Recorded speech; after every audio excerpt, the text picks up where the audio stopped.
Bueno, pues sábado 21 de marzo, se supone que ayer entró la primavera en el hemisferio norte. Entonces, bueno, esta sesión de aprendizaje nos agarra en plena coyuntura de crisis sanitaria global. Yo le agradezco a mi querido Nathan que se haya mantenido firme en esta sesión. Igual Este, no tengo para dónde ir. no le quedó de otra, básicamente. Y les agradezco también a ustedes que se conecten. Entonces, como saben, vamos a hablar hoy sobre técnicas, herramientas, conceptos para investigar la corrupción. Obviamente esto es algo que hay cursos enteros sobre este tema. Nosotros aquí vamos a hablar 2 horas, divididos en 3 bloques. Y como siempre, vamos a iniciar con unas breves presentaciones para que Nathan también pueda pues, conocerlos un poquito y saber pues, cómo está distribuida la red, la cuarta generación de la red. Entonces vamos a empezar, porfa, con Johan, que veo que tiene ahí un paraguas para cubrirse del sol.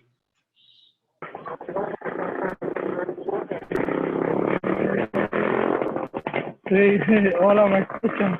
Ahí te escuchamos, Johan. ¿Me escuchan? Sí. Hola. Vale. Hola, soy Joan de La Habana, Cuba. Tengo 25 años. Gracias, Johan. Ana Frías. Hola, mi nombre es Ana Cristina Frías, tengo 26 años, soy venezolana, técnicamente vivo en Buenos Aires y ahorita estoy atrapada en Hamburgo. Ok. Muy bien. Charlie. Hola, mi nombre es Charlie Barrera. Yo vivo en Buenos Aires, soy venezolano, tengo 25 años. Muchas gracias, Charlie. Micaela. Hola, ¿qué tal? Soy Micaela Cataño de Asunción, Paraguay, tengo 25 años. Gracias, Micaela. Laura Rodríguez Salamanca, una coetánea tuya, mi Nathan.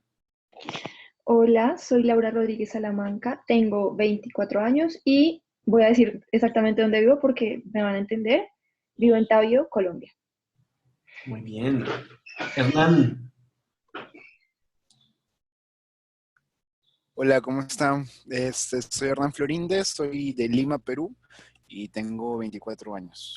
Gracias. Mariana Mora. Hola, soy Mariana Mora, tengo 27 años y soy de Guadalajara, México. Gracias. Jessica. Sí, hola, por aquí Jessica Domínguez, 29 años, desde La Habana, Cuba. Gracias. Milagros. Hola, ¿qué tal? Soy Milagros Garrido, de Lima, Perú, y tengo 28 años. Gracias. Katia. No te toques la cara, Katia Rejón. No he salido, ya me acabo de lavar las manos. Hola, soy Katia Rejón, tengo 26 años y vivo en México. Ok. Mercedes, desde la cuarentena. Y no te escuchamos, creo, Mercedes.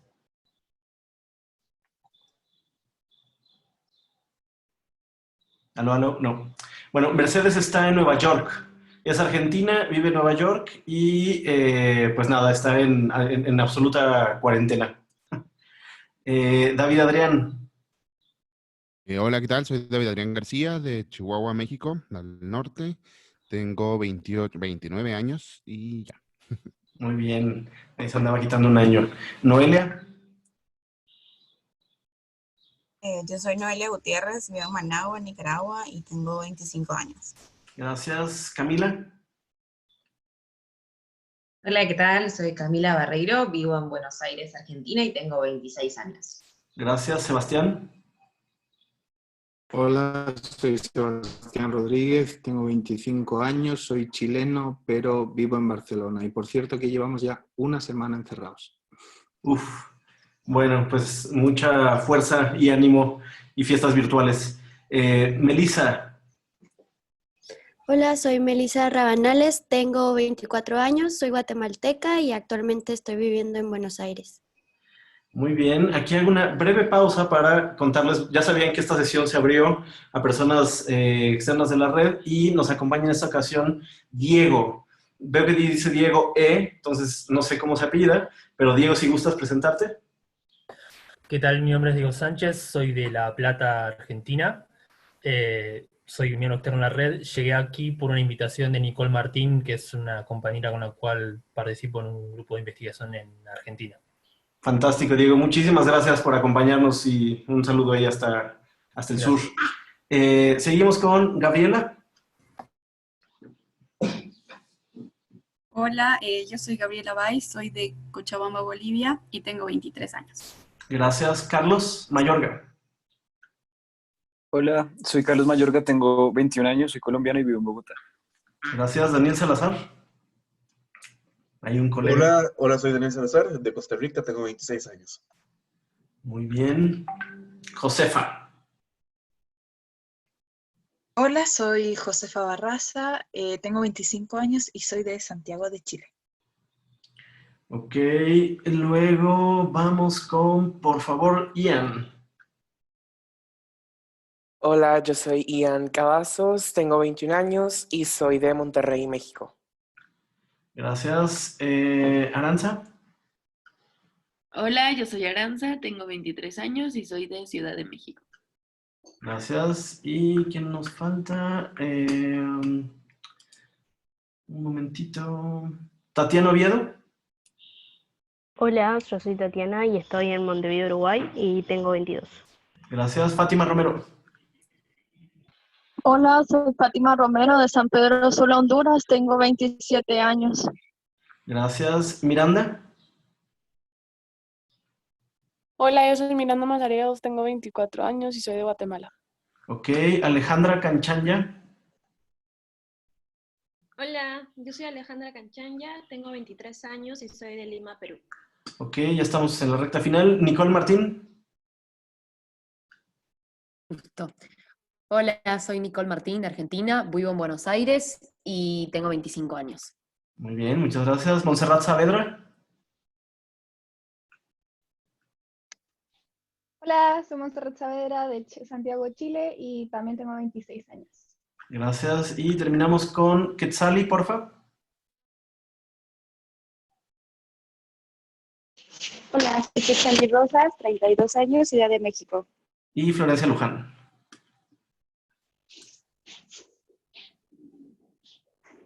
¿Se me oyeron? Sí. Ah. Pero bueno, le pasaba la palabra a Flor. No sé si Flor está. Hola, ¿cómo va? Les saluda Flor desde Argentina. Tengo 27 años. Muy bien. Bueno, pues nada, eso fue la distribución de la red. Y pues, como saben, nos acompaña Nathan Jacquard, periodista de investigación, ha pasado por distintos grandes medios colombianos como Revista Semana, El Tiempo, es autor de algunos libros sobre temas de corrupción, también trabajó en WWF y ahora hace parte de OCCRP, que ya nos contará un poco más adelante Nathan qué es y a qué se dedican y cómo investigan corrupción. Para quienes no lo saben, Nathan fue uno de los colaboradores fundadores de Distintas Latitudes en el ya muy lejano 2009. Entonces, nada más para que se den una idea de lo viejos que somos y de la antigua amistad que tenemos. Entonces, mil gracias, Nathan, por acompañarnos una vez más. Todos tuyos, compañero. Hola, pues nada, en estas condiciones un poco particulares, pero bueno, nos acordaremos de estos tiempos, así que como decía pues Jordi, yo tengo una presentación, espérate a ver, como para compartirla.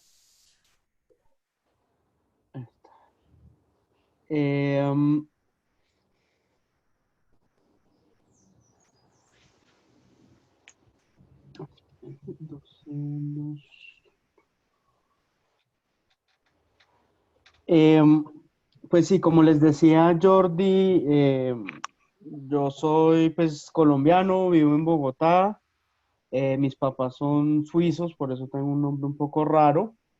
Y sí, pues estuve trabajando ya en Revista Semana, Verdad Abierta, que es un portal sobre conflicto armado. En Colombia he trabajado también en El Tiempo, en la unidad investigativa, y en Conectas, justamente pues hice Panama Papers con Conectas. Digamos que, y ahora pues soy editor para América Latina de OCCRP, que es eh, la red, digamos, global de periodismo eh, colaborativo sobre corrupción y crimen organizado. Básicamente es un proyecto que nació hace, no sé, como en el 2007 más o menos, en Europa del Este, alrededor de temas de corrupción, y poco a poco ha ido creciendo, y hoy en día pues tenemos colegas en muchas partes de Europa, del Cáucaso. También tengo varios colegas en África, tengo un colega ahora en Hong Kong, y pues acá en América Latina somos 3 personas, pero pues digamos que nuestro modelo de trabajo, y es un poco por eso que les quiero también presentar Panama Papers, sobre todo lo que significó para mí como periodista, y en general para muchos de los periodistas que participaron, y para el periodismo en su tema colaborativo. Entonces, digamos que en América Latina nosotros somos solo 3, pero trabajamos siempre con socios locales, digamos que nos apoyamos mucho en medios, una red de medios independientes con los que eh, trabajamos según, digamos, la necesidad, según el tema, según la disponibilidad, y pues ya obviamente también afinidades de trabajo que podamos tener unos y otros. Entonces, pues digamos que justamente el periodismo colaborativo pues se volvió para nosotros eh, algo pues muy, muy importante, y yo creo que en lo personal, y creo que mucha gente que estuvo en Panama Papers también están en OCCRP, o digamos que son gente con las que nosotros trabajamos de manera regular. Y esto pues realmente nos cambió pues la manera como de aproximarnos al trabajo, y pues digamos que ahora se ve cada vez más y más este tipo de trabajos. Bueno, pues Panama Papers, ustedes obviamente saben, pues es una empresa, Mossack Fonseca, que es una empresa pues panameña, que creaba o que crea, digamos, compañías y todo un entramado para que los ricos de este mundo pues puedan esconder sus bienes, y sus propiedades, su dinero, a través de un entramado de empresas. Esto fue una filtración que vino de una persona que hasta hoy pues es desconocida, y le entregó pues a estos 2 periodistas. Ellos pues son alemanes, trabajan en el Süddeutsche Zeitung, que es del sur de Alemania, y les entregaron una cantidad enorme de información. Ellos, pues, al ver que había tal cantidad de información, lo que hicieron fue compartirlo con ICIJ, que después buscó socios en todo el mundo. Esto es como el tamaño, digamos, del leak. Entonces, pues vemos Wikileaks, que fue pues uno de estos, ya estamos como en la era de los leaks, podemos decir. Wikileaks, que pues fue algo muy, muy importante en su momento. O sea, esto es el tamaño, y vemos pues frente a Panama Papers que era algo muy, muy, muy, muy grande, y que sigue siendo, digamos, la filtración más grande de la historia del periodismo. Ellos, al ver pues esta magnitud y qué tipo de información era, decidieron pues entregarle a ICIJ, y ICIJ pues tiene ya una red también de socios y de colaboradores. Llamó a todo el mundo a participar. Para participar, digamos que puso un par de reglas y también dio algunas herramientas. Las reglas era que, pues obviamente, respetar absolutamente una fecha de publicación conjunta, respetar algunos momentos, digamos, para ya contactar, por ejemplo, a las personas que estaban en el leak. Digamos que, y teníamos pues cada 2, 3 semanas reuniones. Y la segunda, digamos, gran regla, todo se compartía, que no se guardaba nada para uno. Entonces, o sea, en ese momento, digamos que sonaba raro porque pues todavía muchos periodistas y todavía existen muchos, digamos, el periodista tradicional, muy vieja guardia, lobo solitario, que no comparte nada, que no muestra nada, todavía se piensa mucho en el tema de la exclusiva, sacarlo solo, sacarlo primero. Digamos que muchos pues crecimos un poco en esta idea de que el periodismo era así, de que pues el periodista, pues una parte del ser periodista es poder sacar exclusivas y poder ser el primero y trabajar solo, ser un poco secreto. Y de pronto llega esto donde nos cambian todo y donde pues es radicalmente colaborativo y donde pues hay que empezar a compartir todo lo que uno va encontrando. Y pues había varios medios de los mismos países que pues uno naturalmente diría, no, pues esto es mi competencia, yo ¿por qué voy a...?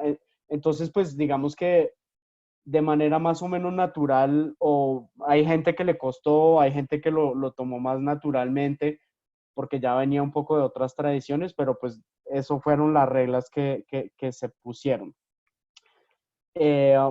Nos dieron, digamos, algunas herramientas, entre esas, pues, el tema de seguridad, que creo que, pues, hay que implementar cada vez más y pues, yo les aconsejo mucho tratar de usar herramientas seguras. Digamos que en esa época usamos el Hotmail, pero pues también existe el ProtonMail. Si ustedes, pues, no tienen como instalado todo un sistema de PGP y de encriptación para sus correos, les aconsejo pues tener como herramientas. Yo hoy en día pues también uso Signal, digamos, que ofrece un poquito más de protección que el WhatsApp. Y también pues nosotros usamos y ahí pues fue que conocí como todo este tipo de herramientas como el Authenticator, que pues permite como una verificación de 2 pasos para entrar como a las diferentes herramientas y cuentas que uno tenga. Entonces, lo primero fue como darnos un tema de seguridad, algunas herramientas. De manera muy regular, pues hacíamos como encuentros donde ellos nos iban explicando, nos iban introduciendo, nos iban ayudando a resolver dudas técnicas. Y digamos que teníamos pues ya varias herramientas. Una era el Blacklight, que es una especie de como un Google que había indexado pues todas los documentos. Pues ustedes vieron al principio que les mostré como el tamaño del leak, y hay que decir pues estos no, o sea, naturalmente pues uno empieza pues a buscar, no sé, el nombre del presidente del país de uno, el del más rico del país, o sea, como que eso es como el tipo de cosas que uno empieza a mirar. Pero digamos que después uno va afinando y afinando como maneras como de tener mejor búsqueda. 2 segundos que tengo al gato acá volviéndome loco.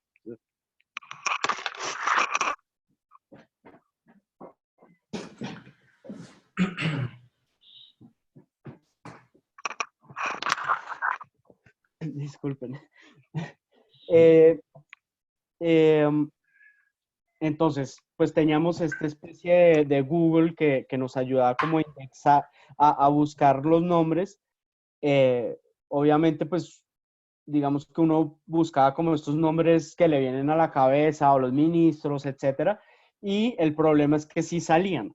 ¿Por qué? Porque entre los materiales que hacían parte de la filtración, pues había muchos boletines que cada oficina de cada país compartía diciendo, no, pues estos son las principales noticias en Colombia, ta, ta, ta. Entonces, pues obviamente son nombres de tanto reconocimiento que siempre pues le va a salir un Álvaro Uribe por ahí, pero pues no, no estaba en el leak. Entonces, digamos que ahí uno pues fuimos como afinando cada uno pues sus técnicas y todo, como para ir viendo exactamente cuál era la lista de clientes y después hacer un segundo filtro y ver pues dentro de esa lista de clientes cuáles son de interés, porque pues digamos que hay unos que uno por tener un cargo público, obviamente son de mayor interés que un pequeño empresario que, bueno, o sea, entonces pues uno va definiendo también qué es lo que le interesaba a uno. A nivel de ICIJ nunca hubo, pues como decir, no, pues ustedes solo pueden trabajar esto o esto. Digamos que ellos lo que hicieron fue poner el leak y poner como la estructura para que se pueda hacer. Después cada uno tenía pues la posibilidad de hacer lo que quisiera. Entonces este era el tipo pues de información que se podía encontrar, pues pasaportes, pues documentos como empresariales, digamos, pero pues estos a veces son formato PDF, hay que abrirlo, pues o sea, digamos como que todo requiere mucho, mucho tiempo, pasar noches y noches dándole clic, clic, clic, y pues como llenando, consolidando pues sus listas y pues sí, muchos emails también. Además del Blacklight que les mostré, había un segundo espacio que si quieren podemos llamarlo como una especie de Facebook, donde todos los periodistas que estábamos participando, cada uno teníamos un perfil y digamos que en este Facebook había distintos grupos donde la gente iba compartiendo cosas. Entonces, pues obviamente por país cada uno, entonces nosotros igual teníamos que compartir y ir subiendo la información que íbamos encontrando. Pero pues había grupos, no sé, como armas o no sé, jets o futbolistas, no sé. Había todo tipo de grupos y había periodistas que estaban interesados era en mirar todo el tema de Messi y de la FIFA y de no sé qué. Entonces, pues como que ahí cada uno pues iba un poco investigando según sus intereses, según su medio, según lo que uno iba encontrando. También pues ahí había unos chats, entonces a veces pues digamos que era un espacio donde un periodista, por decir de Holanda, le podía escribir a uno y decirle, hola, mira, es que me está saliendo esta empresa, tiene como un tema con Colombia, ¿será que ustedes podrían pues mirar si nos pueden ayudar a averiguar un par de cosas, no sé qué? Entonces era también un espacio donde naturalmente todo el mundo estaba compartiendo lo que iba encontrando y también la gente pues uno podía ver qué tenían los otros para ver si hay algo que podía ser de interés, también podía hablar con los otros, entonces era un espacio muy, muy interesante, digamos, de interacción. Esto era pues ya, digamos, cuando empezaron como ya a identificarse más las empresas y tal, empezaron también a hacer un tercer espacio donde pues podíamos mirar las conexiones de cada empresa, o sea, para empezar a entender un poco cómo es esta maraña. En este tema en particular, por ejemplo, pues las empresas no están a nombre de la persona que es el beneficiario, sino que a veces pues hay varias empresas entre el beneficiario y entonces pues una empresa es dueña de otra empresa, es dueña de otra empresa y después al final uno ya encuentra a la persona que es beneficiaria. Entonces esto ayuda mucho, este tipo de esquemas, y pues también uno los puede hacer manual o pues hay herramientas online para poder uno ayudar a hacer estos mapas, porque pues son temas bastante complejos y a veces un poco es difícil como terminar de entender esto. Entonces, pues esto era otra de las herramientas. Entonces, pues para mí realmente Panama Papers pues fue algo que me abrió los ojos, que me dio como wow, o sea, uno pues trabajando en un medio tradicional y donde pues todo el tema de la competencia, todo el tema de la exclusiva, aquí digamos que no, o sea, todas esas viejas reglas como que se anularon completamente, pues, y pues como que el impacto y, o sea, el hecho de sacar un mismo día, una misma hora, en cientos de países, un escándalo de esta magnitud, pues el impacto que uno pues puede pensar, bueno, pues si yo lo publico solo, igual va a tener más impacto. O sea, aquí pues el ejemplo del impacto que tuvo y que todavía tiene a nivel tanto, digamos, en las leyes, en el cambio de leyes, pero también en que eso provocó pues que hay gente que pues le tocó empezar a declarar sus impuestos y declarar que, y pues incluso presidentes que les tocó renunciar, como el caso de Islandia, donde esto provocó pues un terremoto político enorme y la gente salió a las calles, o sea, fue una locura. Entonces, pues realmente, sí, a mí me abrió los ojos y creo que a mucha gente que estaba pues metida en eso, como de la importancia de colaborar para también poder ir por encima de las fronteras, no quedarse en su pequeño, en sus temitas, sino pues ver que hoy en día estamos enfrentando pues cada vez más, pero digamos, temas de corrupción en general ya son transnacionales, si no es una multinacional tipo Odebrecht, pero también la plata se puede estar moviendo por todo tipo de jurisdicciones offshore. El crimen organizado, por supuesto, hace años que ya, pues, digamos, el gran crimen organizado trabaja de manera transnacional y pues muchas de las empresas que nosotros podemos llegar a estar investigando, muchas a veces son multinacionales, pues pueden ser mineras. Yo hice una investigación sobre, por ejemplo, carteles empresariales. Esto, pues, por ejemplo, hay Kimberly-Clark. Dentro de los carteles son empresas que se ponen de acuerdo para fijar, digamos, precios. Entonces, una empresa como Kimberly-Clark es una multinacional gringa y ellos pues tenían estrategias para toda la región, donde en toda la región estaban cartelizándose y poniéndose de acuerdo en varios países, en todo caso está demostrado, pero entonces son lógicas que obviamente trascienden nuestras fronteras, nuestros países, donde pues a menos que pues, o sea, el New York Times que sí, pues puede tener de pronto una red de colaboradores y eso, pero pues en estos tiempos de crisis del periodismo, donde ya no existe tanto esa figura del enviado especial, del corresponsal, de no sé qué, pues nos toca también empezar a trabajar juntos entre medios de varios países y bueno, esto yo creo que fue la gran lección de Panama Papers, el impacto más allá de lo de Panama Papers en lo periodístico, en muchos grupos de periodistas, sí fue como abrirles los ojos frente a la posibilidad exponencial, digamos, que ofrecía la colaboración. No sé, yo voy a pasar a otro bloque ya contándoles un poco nosotros concretamente cómo trabajamos. No sé si tengan preguntas particulares sobre Panama Papers. Perfecto, Nathan. Tenemos aquí un chat de WhatsApp alterno, entonces voy a vamos a hacer una pausa para hacer preguntas. Entonces, chicos, chicas,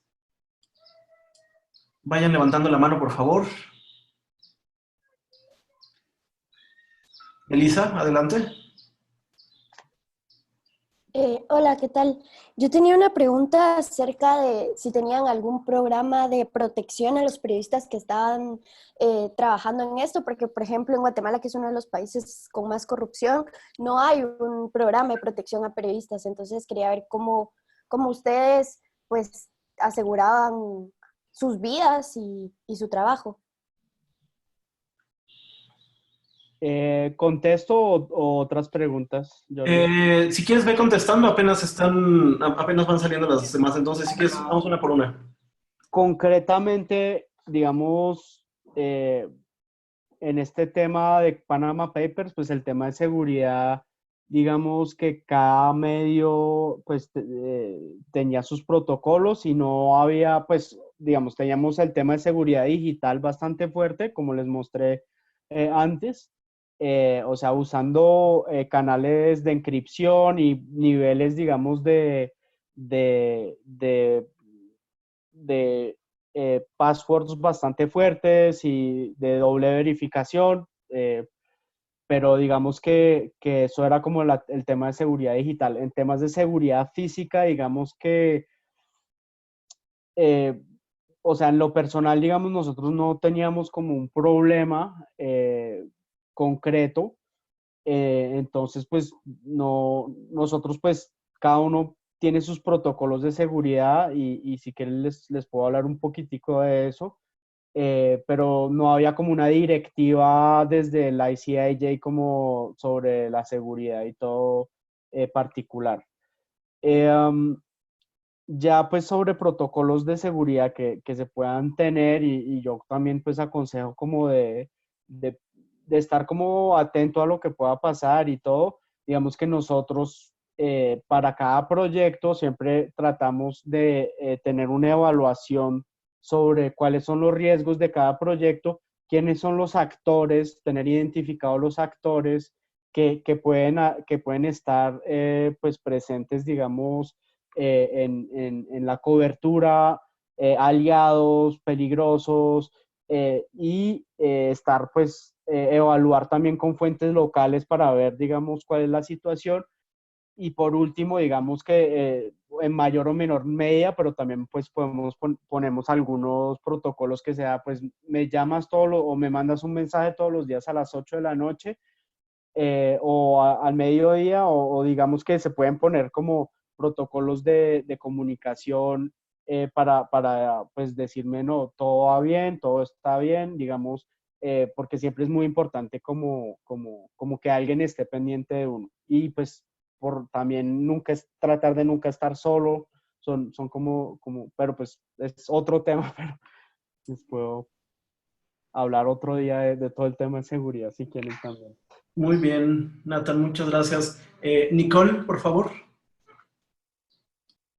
Sí, hola.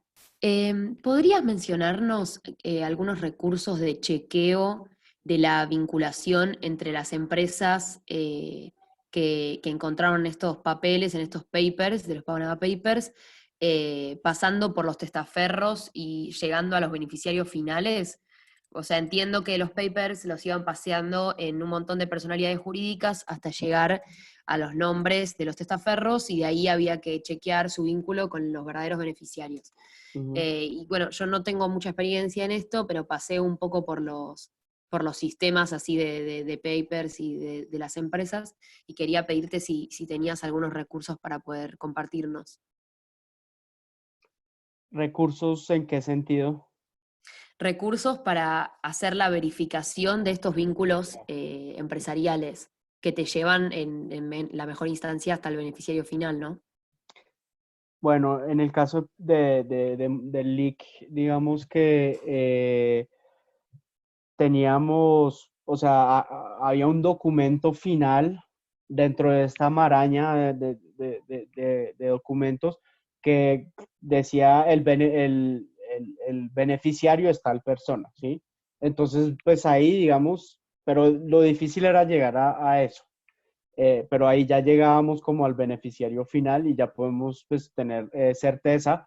Y cuando ya encontrabas eso, pues ya podías buscar el nombre y todo y encontrar más documentos que confirmaban y te permitían tener la certeza de que esa persona había abierto, porque pues incluso había pues lo que les mostraba, pasaportes, incluso números de tarjetas de créditos, o sea, como muchos datos personales realmente de las personas, de este tipo de personas. Entonces, eso por un lado, digamos, cuando no, porque pues obviamente hay gente que abrió la empresa, pero ni siquiera, o sea, le puso como, o sea, estos son como cebollas, entonces le van poniendo capas y capas y capas y es muy difícil llegar al corazón.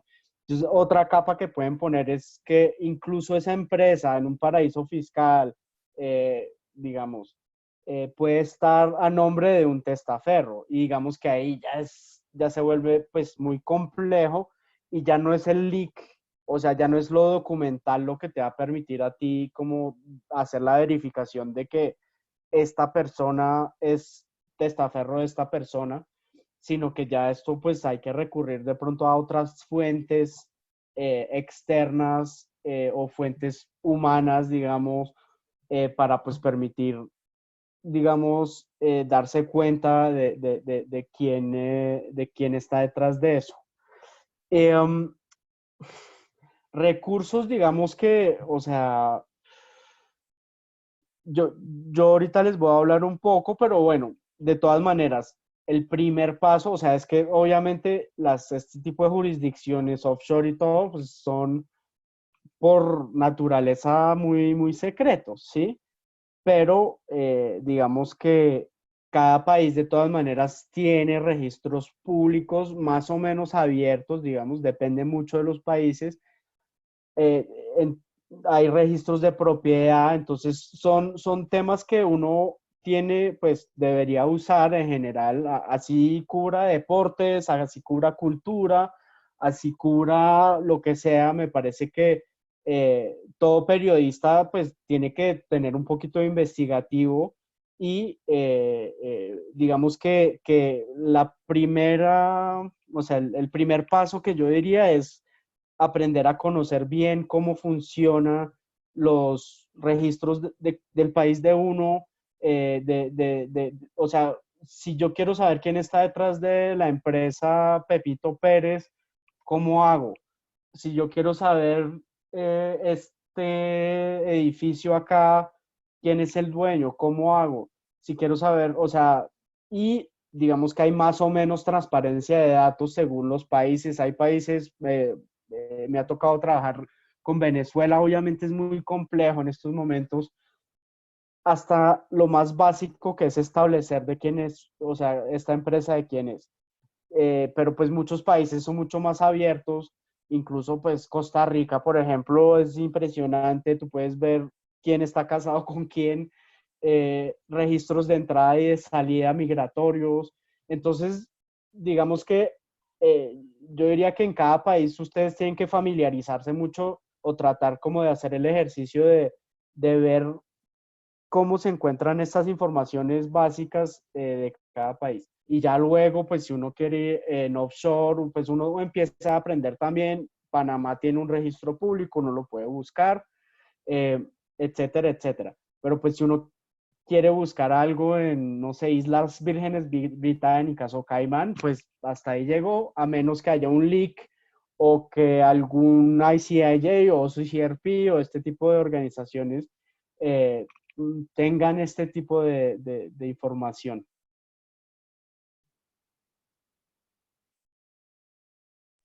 Ok, gracias.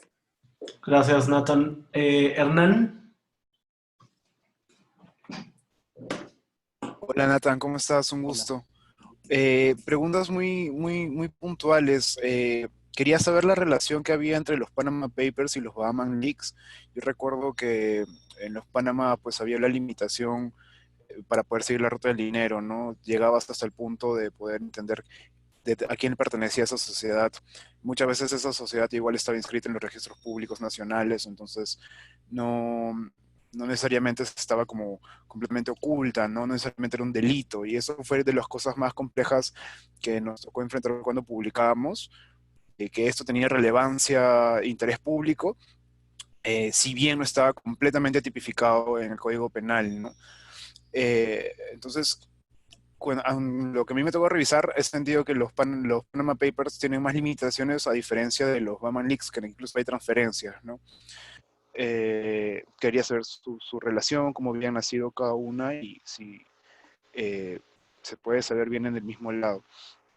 De allí, en sus momentos, la fiscalía solicitaba la información publicada y entendí, mis directores me dijeron de que como consorcio internacional se había hecho la política de no entregar información a las autoridades penales, ¿no? ¿Esto es así? ¿Cuál es el sentido de esto?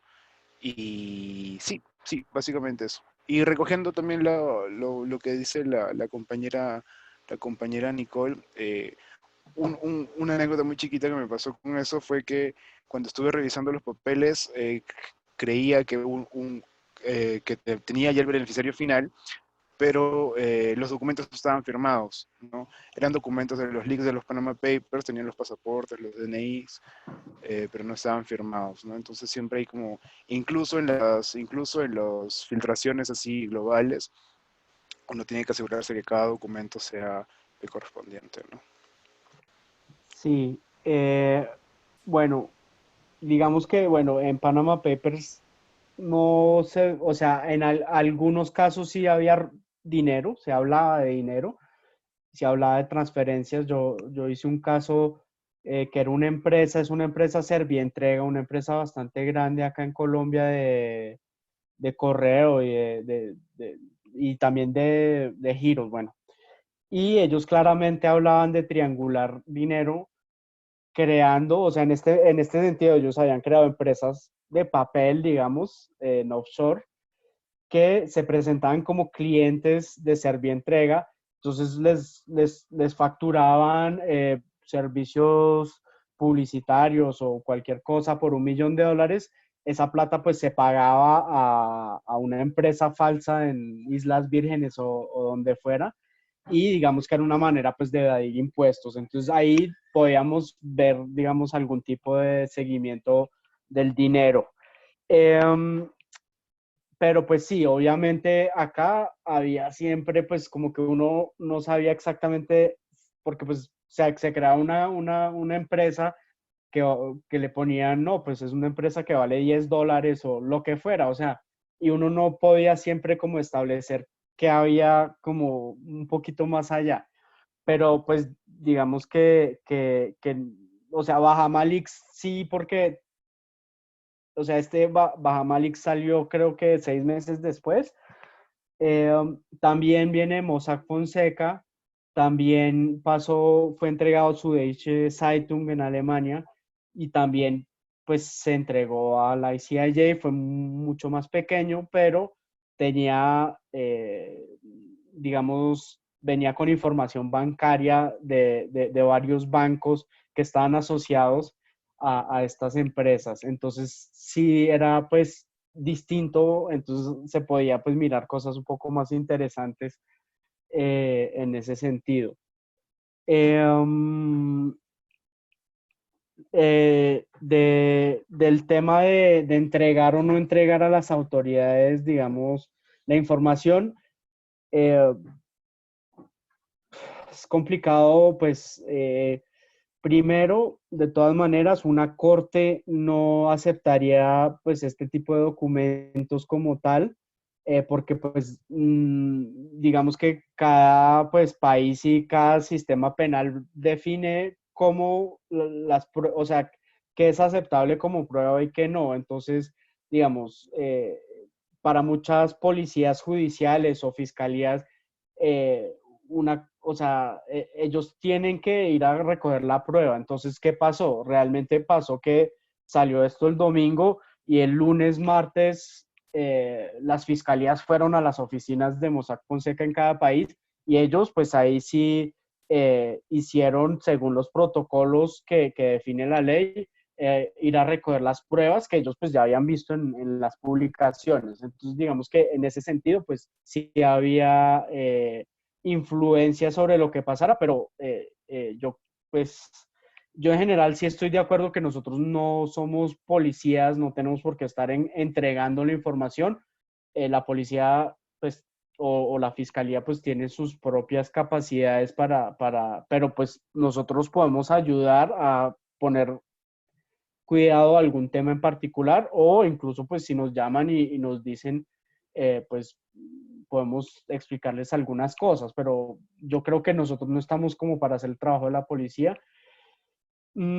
Pero, no sé, está el caso de de los cuadernos en Argentina, que es bien interesante, que es Diego Cabot de La Nación, creo, donde él recibe este cuaderno con todas las anotaciones del chofer de un político que pues casi que era el que iba a pagar, digamos, las coimas de las grandes empresas a políticos.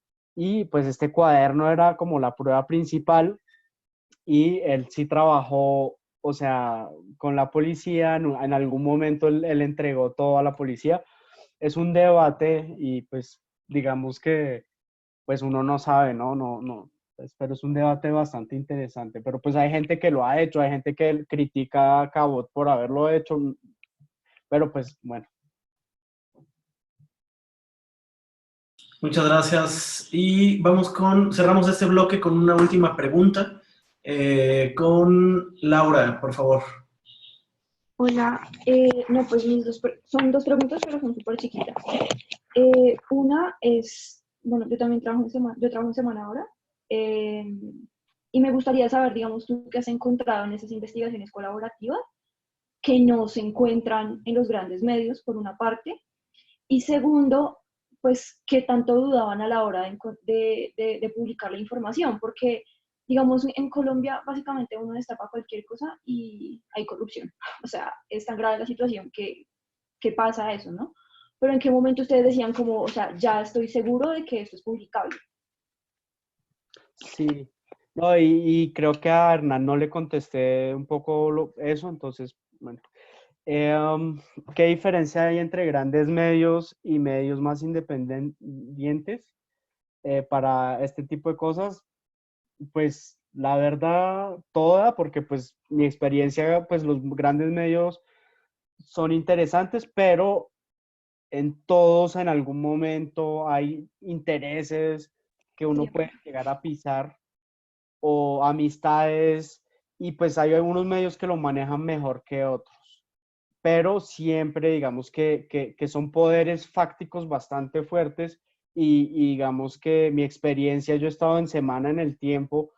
Yo por momentos sí uno se encuentra de frente con los intereses directos o el director o los amigos del director, o etcétera, etcétera. Y digamos que justamente, por ejemplo, en Semana yo trabajé Swiss Leaks, que era algo precedente a, a Panama Papers. Esto era un leak también a través de ICIJ con Conectas, de cuentas bancarias de un banco británico en Suiza, HSBC.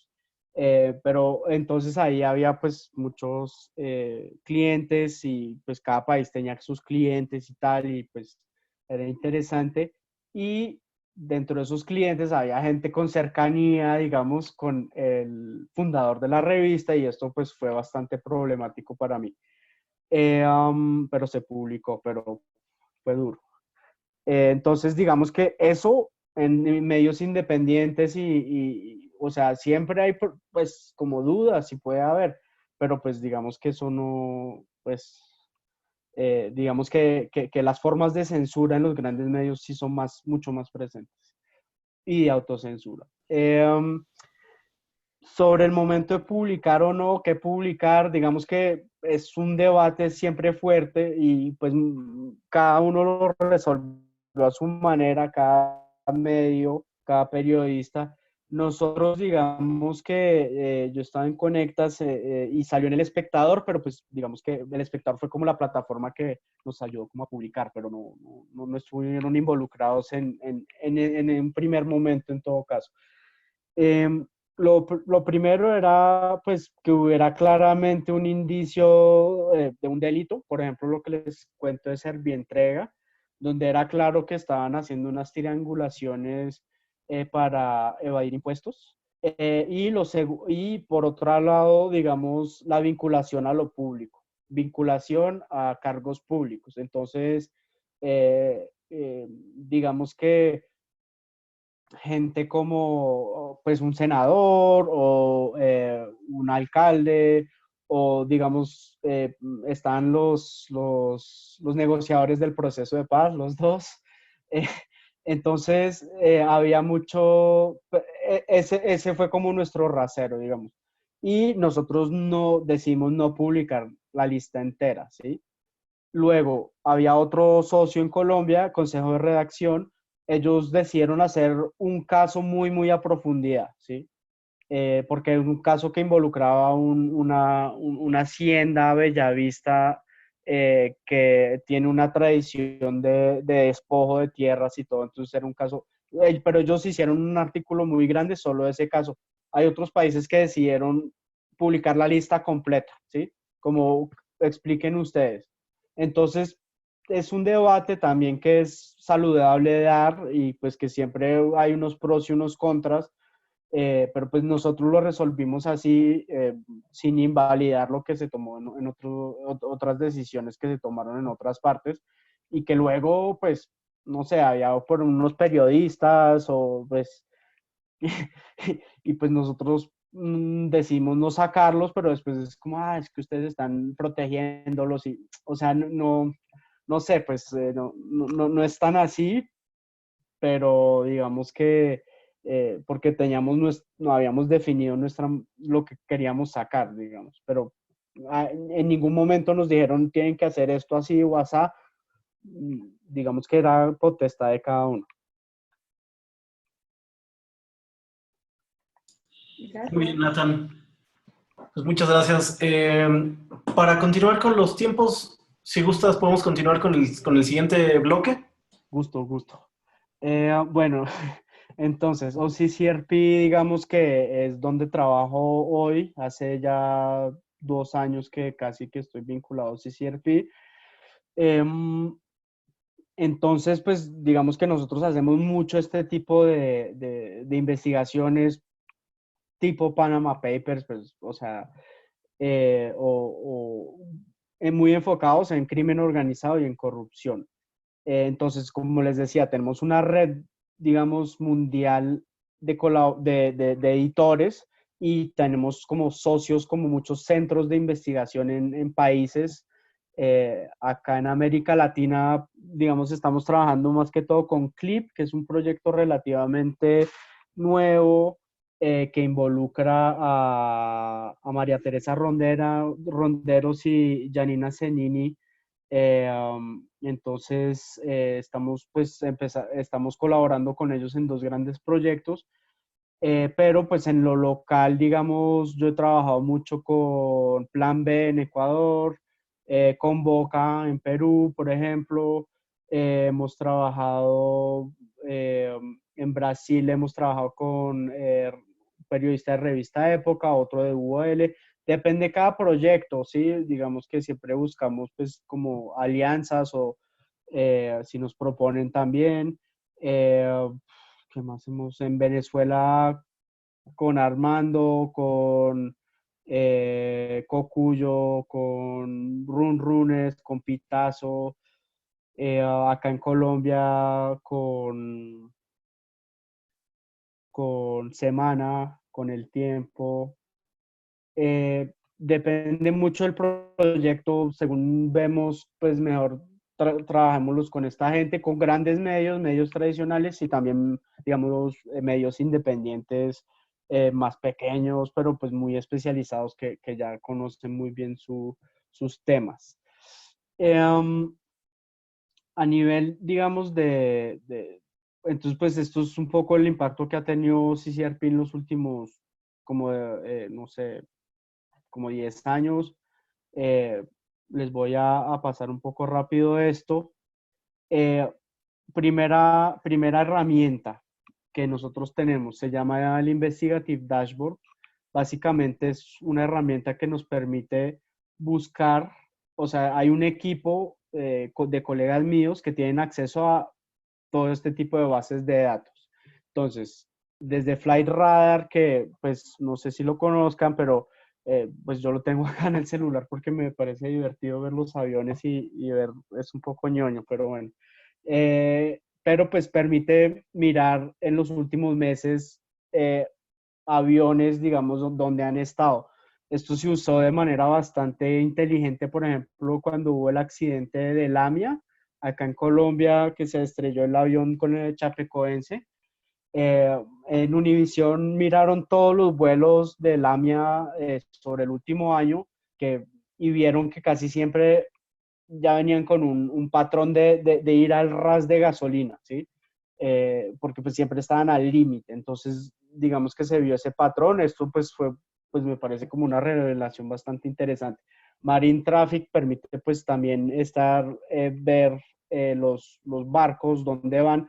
Todas estas están abiertas. Hay versiones que se pagan para pues digamos tener un récord más viejo, sobre un año, sobre 2 años, o sea, mirar este avión donde sabemos que está el presidente tal fecha, ¿a dónde fue? No sé, estuvo en Islas Vírgenes, o sea, entonces, ¿qué pasó? No sé, nos puede permitir como a encontrar como algunas piezas de rompecabezas.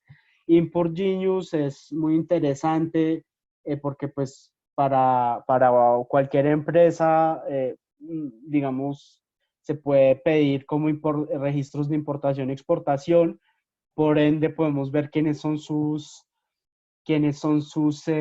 clientes, cuánta plata mueven. Por ejemplo, pues hace, no sé, en diciembre sacamos una sobre un traficante albanés que trabajaba con Ecuador.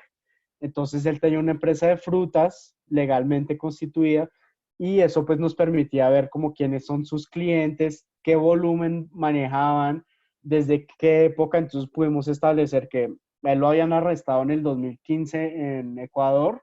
El tipo pues nunca se presentó ante la fiscalía y su empresa siguió exportando bananos sin ningún problema desde Ecuador. Entonces, pues podíamos ver, bueno, en esta fecha lo arrestan, pero pues sabemos que el tipo igual siguió haciendo negocio y negocio y negocio. Entonces, me parece como una herramienta bastante interesante. Luego, pues hay otras como más jurídicas entonces, yo les pregunto a mis colegas como, ¿será que me pueden averiguar este nombre? ¿O necesito un registro empresarial de tal empresa en Liechtenstein o no sé qué o algo así? Entonces ellos tienen un presupuesto y todo incluso y ellos pues van y me lo compran. No necesito saber este apartamento en Israel de quién es o no, qué sé yo. O sea, entonces ellos, si no lo consiguen, pues tratan de conseguirlo. A veces me escriben un mail, mira, tengo una empresa en Argentina, una fundación, yo no sé cómo se busca, me puedes ayudar. Entonces pues yo busco un colega, le pregunto, oye, tú sabes, no sé qué. Y esto es un trabajo para no sé quién es, porque pues acá pues como que nadie, no te dicen no, sino que pues uno ayuda a conseguir estos datos. Y otra gente pues va a hacer lo mismo en la red, digamos, que tenemos. Entonces, yo estoy en ese proyecto Green Blood que salió en junio del año pasado, es con Forbidden Stories, que es una organización que ahora trabaja temas de periodistas asesinados o amenazados, digamos, y lo que se hace es como, se trata como de hacer la investigación, en algunos casos continuar la investigación del periodista que fue asesinado o investigar, digamos, o sea, Reporteros Sin Fronteras pues hace un trabajo de activismo muy bueno, donde alerta y hace como acá digamos que es como hacer o sea, responder a las violaciones contra la libertad de prensa con periodismo. Entonces, en este caso, era un tema de mineras en 3 países en India, en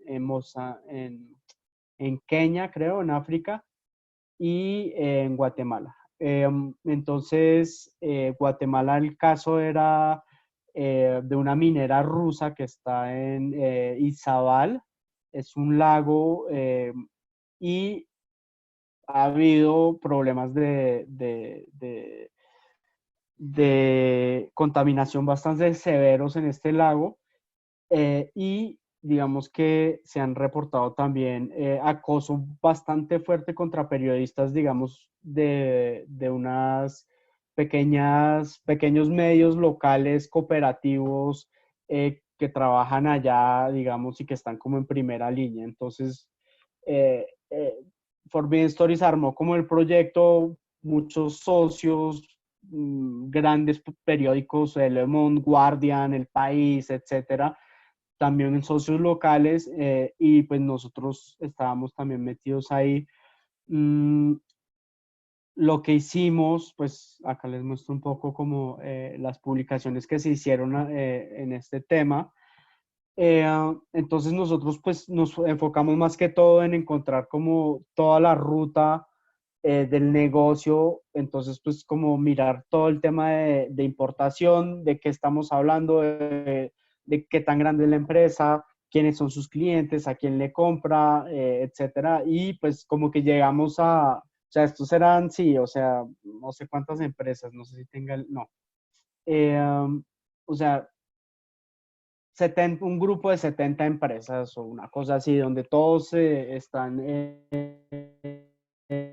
interconectados entre ellos. Y llegamos como a la empresa madre, y estos son documentos en Malta, y ahí pues ya hay como unos documentos que son públicos, pero pues hay que llegar a esos documentos donde ellos pues a sus accionistas les dicen cómo va todo y eso. Entonces pues ahí ya pudimos exactamente también entender por qué esta explotación para este grupo era tan importante, y qué representaba, o sea, qué está en juego. Entonces eran muchas partes como del mismo rompecabezas, que otros colegas también fueron allá, estaban los colegas locales, se hicieron test de agua para también mostrar, digamos, que el tema de la contaminación, etc. La segunda herramienta que tenemos, entonces, este Investigative Dashboard hasta hace muy poco era abierto a todo el mundo, entonces cualquier periodista que tuviera una pregunta lo podía hacer. Tomaron la decisión de cerrarlo, pero bueno, de pronto yo puedo preguntar, pues, pero seguramente yo le podría dar a Jordi un acceso para la red, y cuando necesiten algo, pues a través de Jordi, pues podemos mirar y usarlo.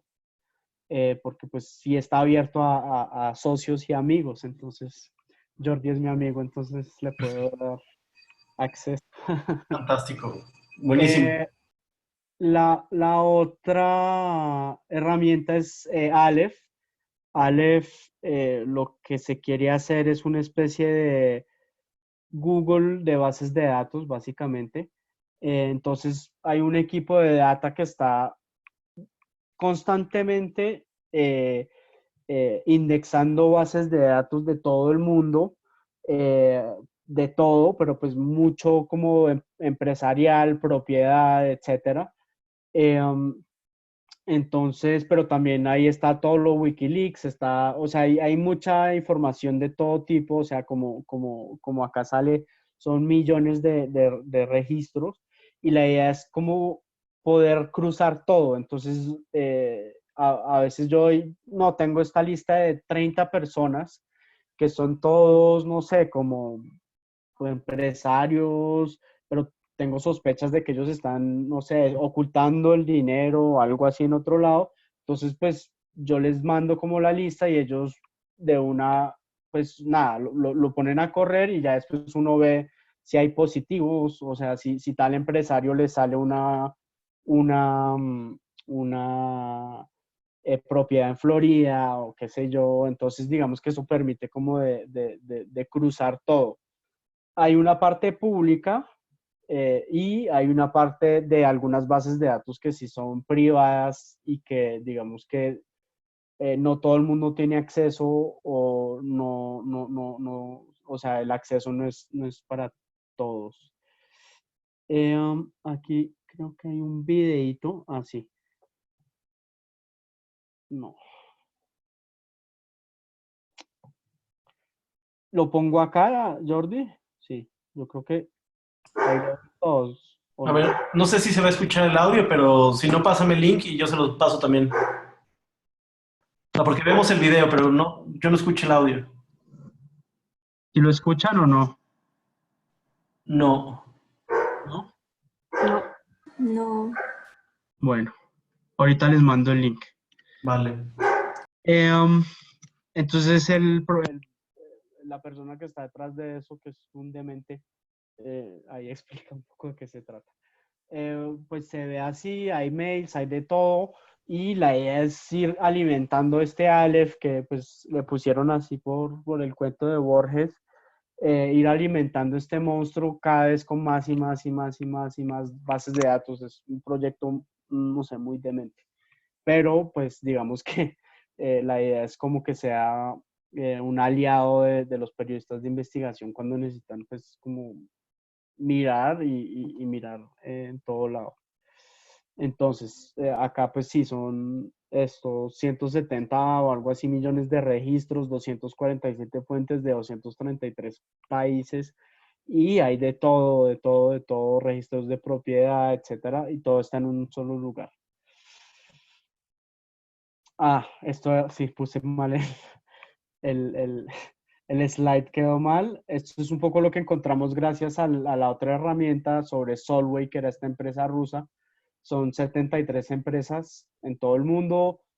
Ahí pudimos establecer que Guatemala representa 77% de los activos de la empresa, entonces obviamente para ellos era un tema de gran preocupación, de gran importancia, y también podía explicar por qué había estas políticas tan represivas y fuertes y estas tensiones tan fuertes con, ay, pues, o sea, eso no es un problema que se ha resuelto tanto, pues, que también tenían problemas ambientales, ellos ya lo aceptaban porque pues en estos documentos, y digamos que identificar como todos los clientes de Solvay. Varios de esos pues dicen, no, nosotros somos muy cuidadosos con nuestra cadena logística, no sé qué tal, y pues uno va y ve y no. Y por último, digamos que esto también fue usado para un análisis que hizo otro periodista sobre el tema de regalías, si están pagando los impuestos, si no, porque pues nos permitió ver volúmenes de declaración. Bueno, ya es a futuro, ¿qué nos gustaría hacer? Empezar como a tener cada vez más bases de datos y modelos para poder casi que uno tener como, o sea, por ejemplo, tener como programar bases de datos, o apenas salga un nombre en la Fiscalía de Colombia que digan arrestamos a fulanito, o sea, que ese nombre de una quede absorbido por el robot, lo mande a la base de datos, la base de datos te cruza y ya te empieza a mandar alertas como que esta es una persona que puede ser importante porque vemos que fue arrestado en Colombia y que tiene muchas propiedades en Dubái o qué sé yo. Entonces, como llegar a modelos que ya sean más automatizados, pero yo no soy tan así tecnológico, pero eso es lo que están haciendo algunos colegas que son bien dementes. Entonces, bueno, pues no sé si tengan preguntas sobre este bloque. Creo que Laura tiene otra pregunta.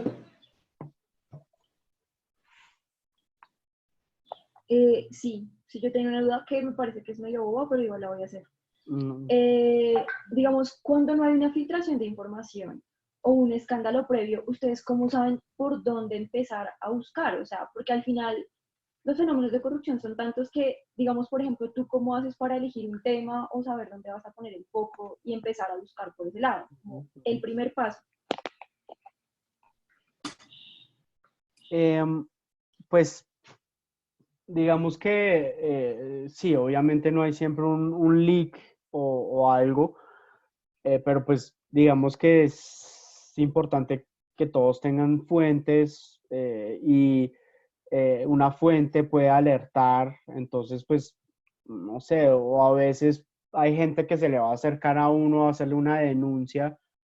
Mm, Eso por un lado, o sea, ya después como que cómo lo demuestras ya te toca también recurrir a esto, ¿sí? Pero el puro principio de, claro, uno no se despierta como miremos a ver si hay corrupción en la fiscalía, pues, eh, eh, aunque pues seguramente la hay, ¿sí? Pero, pero digamos que uno necesita indicios mínimos para iniciar una investigación. Hay gente que pues tiene como unos cuadros donde pues como que trata como de ordenar un poco qué elementos dispones eh, para hacer, digamos, la investigación. Pero pues claro, o sea, por decir, no, pues quiero saber si, no sé, o sea, hay indicios de ilegalidad, o sea, entonces, por ejemplo, la minería ilegal. Nosotros lo que habíamos mirado, pues, digamos que se usa mucho el mercurio y es súper dañino para el medio ambiente, es una porquería, para eh, la explotación de minería ilegal. Entonces, lo que hicimos fue pedirle a la DIAN todas las importaciones de mercurio y quién eran los importadores, ¿sí? Esto es información que se puede conseguir de manera pública, pues se puede hablar con la DIAN, con departamento de prensa, etcétera, o hacer un derecho de petición y ya, o sea, sabiendo, teníamos el dato que el 90% del mercurio, o sea, que acá el mercurio se usa para muy pocas cosas legales. Entonces, digamos que o sea, tenemos indicios de que hay cosas ilegales y ya después vamos a buscar cómo demostrar eso a través de diferentes técnicas de conseguir documentos, etcétera. Por ejemplo, pues si tengo algún indicio de que no sé, hay o sea, hay denuncias permanentemente, no sé, una comunidad local que pues dice que la minera de al lado está jodiéndoles el agua o qué sé yo, pues eso ya es un indicio y pues hay que ver uno cómo logra, digamos, o sea, uno empieza con una hipótesis y pone como qué elementos necesito yo para poder demostrar esa hipótesis. Entonces, pues no sé, de pronto voy a necesitar hacer exámenes de agua, voy a necesitar hablar con el médico de la comunidad, qué sé yo, para pues que me dé data, que me informe, etcétera, etcétera. Entonces, pero pues, ¿de dónde empieza? Pues también a veces, no sé, como uno empieza a ver cosas raras o ve que se están demorando, no sé, pues la obra de al lado, que de pronto es un puente, llevan 4 años, uno nunca ve un obrero, pues son indicios de que algo está raro, entonces pues de pronto vale la pena hacer pues la averiguación, digamos, depende mucho de los temas, pero en general, pues yo creo que incluso si uno cubre deportes, cultura, bueno, siempre hay temas donde uno le puede pues también meter un poquito de investigación y creo que es el deber. O sea, muchas veces como que en el tiempo yo trabajé en la unidad de investigación, entonces los de deporte, pues cualquier tema que ya era como un poco más, que no fuera como puramente deportivo, pero que era del mundo del deporte, ellos no lo daban, ¿sí? Cuando ellos deberían estar haciendo eso también, pero pues también hay miedo porque pues son sus fuentes, etcétera. Pero pues digamos, ¿quién tiene que investigar y quién sabe mejor qué está pasando dentro de la Federación de Fútbol que los periodistas que llevan 20 años cubriendo eso? Ellos, pero ellos en general le van a entregar eso a la unidad de investigación. Yo creo que sería bueno que pues todo periodista, no importa si cubre lo que sea, pues, pero que también haga investigación. Muy bien, Nathan. Hay una pregunta más de Jessica, de Cuba. Y si, o sea, después de esa pregunta, ¿podemos pasar al ejercicio? Sí. Dale, Jessica. Hola, bueno, yo creo que a mí me encanta todo lo que has estado hablando y yo sé que el contexto cubano, como casi siempre digo, es diferente. Bueno, pues aquí casi todas las empresas, al ser estatales, pues todo pasa y todas las bases de datos y toda la información no es pública y está pues regulada por el Estado. Entonces, nosotros hemos intentado acceder a estas bases internacionales, pero ciertamente sobre Cuba hay muy poco. Y yo entonces lo que te quería preguntar, parte de una experiencia que tuve, porque hace finales de año estaba trabajando en un reportaje sobre la construcción de hoteles en Cuba y habían como 4 empresas, o sea, las 4 empresas cubanas que tienen que ver con el negocio hotelero. Y las 4 son sociedades anónimas. Luego nosotros fuimos al registro mercantil cubano, que no es público y que por supuesto no nos dieron ningún tipo de información sobre las personas, porque además sabíamos que de una de esas empresas, la más importante y la más grande, los titulares eran personas naturales, cosas muy atípicas en el contexto cubano, porque además son sociedades anónimas, pero al final son empresas estatales. Entonces, era como un súper escándalo poder identificar quiénes eran efectivamente los titulares de esas empresas. Esa información nosotros no la conseguimos, por supuesto tampoco la publicamos porque no estaba verificada, pero la pregunta es, ¿existe alguna forma o algo, o algún consejo o algo que nos puedas dar que nos ayude a pues sortear algunas de esas barreras legales que tienen que ver con el hecho de que como son sociedades anónimas, pues están protegidos sus nombres, pues no hay ninguna obligación de darlo, más pues la restricción normal del contexto cubano? Entonces, no sé si te estoy pidiendo un imposible, pero si pudieras comentar algo sobre eso, te lo agradezco. Sí, pues digamos que es muy jodido investigar en países como Cuba y, bueno, Venezuela es complicado, pero pues, o sea, creo que, digamos que hay algún tipo de información, aunque es complicado, pero, o sea, claro, digamos que no hay ninguna transparencia y, pues, primero, Cuba, pues, es un país que es depredador de la libertad de prensa, donde, pues, es peligroso y es un estado muy poco transparente. Entonces no hay mecanismos ni siquiera legales, no sé, pues no soy experto en Cuba, pero, o sea, no hay transparencia, no hay mecanismos de transparencia ni de acceso a la información pública. Lo que hay que mirar de pronto es, o sea, digamos que Cuba igual está obligado de alguna manera a estar conectado con otros países, ¿sí? Entonces, a veces uno ve, o sea, no sé, de un lado, pero pues si tú volteas la torta, pues puede que por ese lado, entonces de pronto la empresa, por ejemplo, X, tú sabes pues que está haciendo negocios de petróleo o qué sé yo con Venezuela, no sé, y no tienes ningún acceso a ninguna información de Cuba, pero pues de pronto puedes mirar por el lado de Venezuela, ¿sí?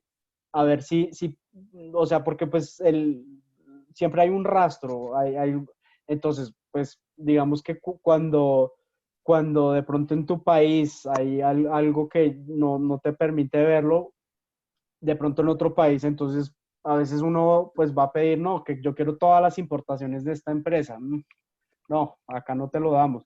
Ah, bueno, entonces voy a pedir exportación, o sea, voy a mirar desde Estados Unidos, de Venezuela, Canadá, qué sé yo, las exportaciones de esos países hacia esa empresa. Entonces, pues puedes voltear un poco para buscar maneras, pero pues, o sea, digamos que es muy complejo. Sobre el tema de las sociedades, o sea, yo no, o sea, no sabría, o sea, cómo decirte normalmente, o sea, hay una junta, hay un representante legal, así sean sociedades anónimas, o sea, normalmente hay un nombre, ¿no? Pero pues no sé si, o sea, no sé.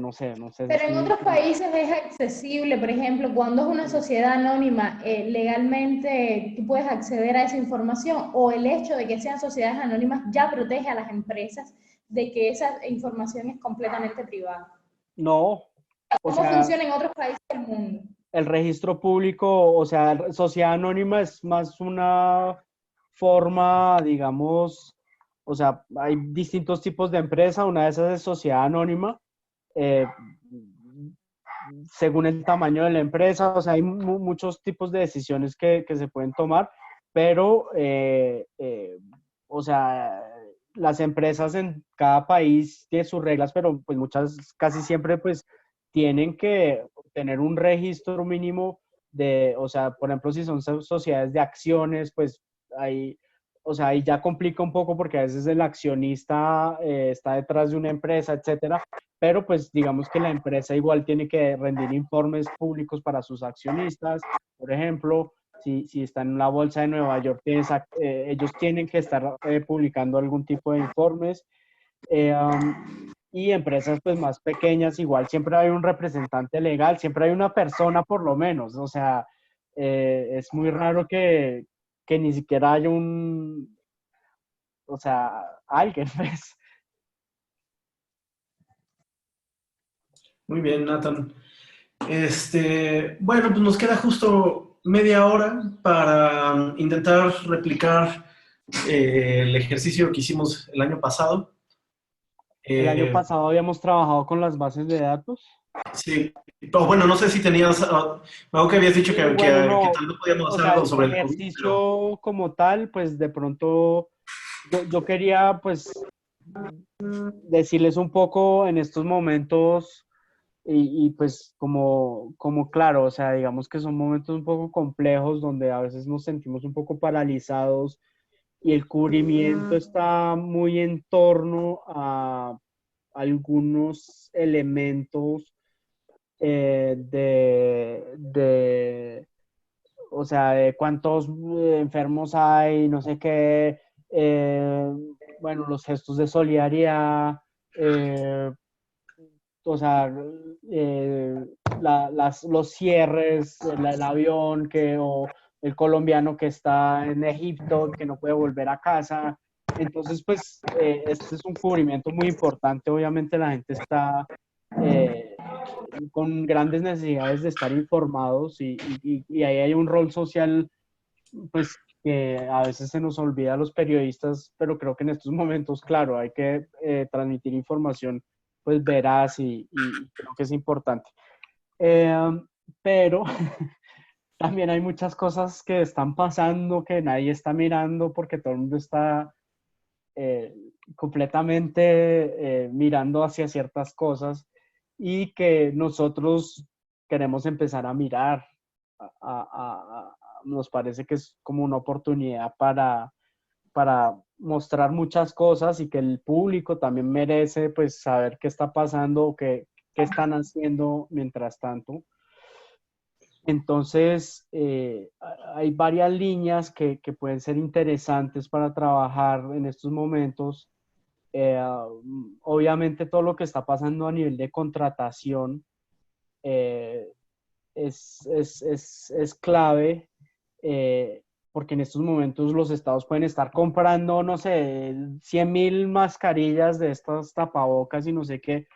Nadie está mirando, o sea, qué tal que sea el hermano del presidente, el dueño de la empresa de las mascarillas. O sea, ahí hay muchas cosas que mirar, qué decisiones se están tomando en este momento. O sea, todo se está tomando muy rápido, nadie está mirando y yo creo que por ahí pueden haber muchas sorpresas sobre cómo se está manejando la contratación de esta emergencia, ¿sí? Todo el tema de leyes de excepción o leyes de emergencia o diferentes decretos que se están haciendo en nuestros países, creo que ahí también hay muchas cosas que mirar, porque también hay unas limitaciones. Por ejemplo, pues en Venezuela se hacía mucho como que ponían una ley de emergencia eléctrica, por ejemplo, que permitía contratación directa. Eso fue hace unos años. Entonces, como que la letra menuda y etcétera, mirar un poco exactamente qué está pasando creo que ahí también pueden haber sorpresas y pues de pronto sí, o sea, justamente ese caso venezolano, pues como que permitió que les dieran a dedo un montón de contratos, un montón de empresas bastante sin ninguna experiencia y tal. Entonces, ahí hay una posibilidad de mirar la corrupción que está pasando en este momento. Ustedes saben muy bien que en este momento nuestros gobiernos están probablemente también haciendo trapicheos, pues. Um, todo el tema crimen organizado, ¿qué está pasando? ¿Qué va a pasar con los grupos? Eh, no sé si esto está interrumpiendo el tema del comercio, del tráfico de cocaína. Seguramente hay unos retos muy grandes, obviamente, dentro de estas organizaciones que también tienen intereses, pues, y organizaciones bastante empresariales y que toman decisiones, pues, de tipo, pues, como lógicas. Y ahorita, pues, seguramente, como las empresas legales, las ilegales también están viendo a ver qué hacen. Creo que eso es un tema, pues, bastante interesante. Obviamente, es, pues, no sé, uno cómo lo averigua, pues, con fuentes y etcétera, a ver qué está pasando. Claro. Pero, Ahí me gustaría hacer rápido un paréntesis. No sé si conoces a un periodista mexicano que se llama Oscar Balmen, Oscar Valderas. ¿no? Él ha estado investigando temas de narcotráfico y trata de personas desde hace como 5 o 6 años. Mm, qué raro, están tocando aquí en la oficina. No sé, bueno, sí, perdón, si quieres continúa, voy a tener que abrir un... Dale. Entonces, también es posible que esté entrando de pronto en contrabando, no sé, de gel, de este gel antibacterial. Mm, ya tenemos repertoriado y yo creo que eso los medios pues sí lo están mostrando, varios estafas que se están haciendo aprovechando el tema del virus. A una amiga recientemente le robaron, pues se hicieron pasar por otra persona a través de redes sociales y no sé qué, y apelando al tema de la emergencia y no sé qué, como hazme un giro, necesito esta plata ya, mañana te hago un giro, no sé qué. Entonces, digamos que esto está pasando, hay que tener pues cuidado también. Mm, en España parece que han descubierto que algunas falsas asociaciones se montan como estamos consiguiendo dinero para no sé qué, ayudar a los viejitos o qué sé yo, done tal, y la gente dona y pues son estafas. Entonces digamos que ahí ya hay una beta también bastante interesante para mirar. Em, el otro tema, censura, desinformación y propaganda, eh, digamos que en unos países más que otros, pero digamos que eh, hay, hay unos temas muy fuertes que pueden estar pasando sobre frente al derecho a la libertad de expresión, a lo que a gente que puede políticos o movimientos que estén aprovechando de esto para desinformar o para, digamos, eh, posicionar algún mensaje o así. Y por último, el tema de salud pública, unos colegas en Serbia, y pues es interesante, a través de derecho de petición, le pidieron al gobierno, al Ministerio de Salud, me imagino, que dijera cuántos de estos famosos respiradores hay, que pues digamos que uno de los temas críticos dentro de la crisis que estamos viviendo es que pues hay pocos respiradores, entonces la gente se está muriendo por eso. Entonces ellos pidieron y fue pues bastante difícil que les dieran la información, pero les tocó darla de cuántos respiradores hay en el país y dónde están, ¿sí? También eso permite como, pues como mirar si están mandando todos los respiradores al barrio más rico de Bogotá o qué sé yo. O sea, digamos que, o ver que de pronto hay un departamento de Colombia en la Amazonía que no tiene ningún respirador. Entonces, eso también permite pues como empezar y como seguir con la función que es de estar descubriendo y mirando todas estas cosas. Yo creo que, complementando lo que hablé ahorita, digamos, es clave que todos empiecen a conocer más y más sus propios registros públicos, sus bases de datos, y otra herramienta que no hablé tanto, pero que es clave, es el derecho de petición o derecho de acceso a la información pública. Tiene diferentes nombres en los países. Hay países donde pues es muy jodido, como Cuba, por ejemplo, Nicaragua, pero muchos países sí tienen esa herramienta y pues digamos, yo lo he usado desde pedir a una oficina pública si tal persona ha visitado la oficina, porque pues usted siempre, uno se registra en la oficina pública, uno tiene derecho a pedir quién fue a esa oficina. Entonces nosotros habíamos hecho eso con Odebrecht, pidiendo tales dirigentes o etcétera de Odebrecht o tales a presidencia, a varios. Entonces, digamos que ahí es interesante. Yo he pedido bases de datos, por ejemplo, pedimos todos los extraditados de Colombia los últimos 10 años a la Corte Suprema de Justicia. Es una cosa enorme, pero ahí ya después uno qué hace con eso es otro problema. Pero pues digamos que el derecho de petición, hicimos una investigación el año pasado, hace año y pico, sobre el asesinato de 3 periodistas en Ecuador, de 3 periodistas ecuatorianos en Colombia, y logramos con un derecho de petición bastante fuerte a través de la FLIP, que es la Fundación para la Libertad de Prensa. Ellos tienen abogados, etcétera.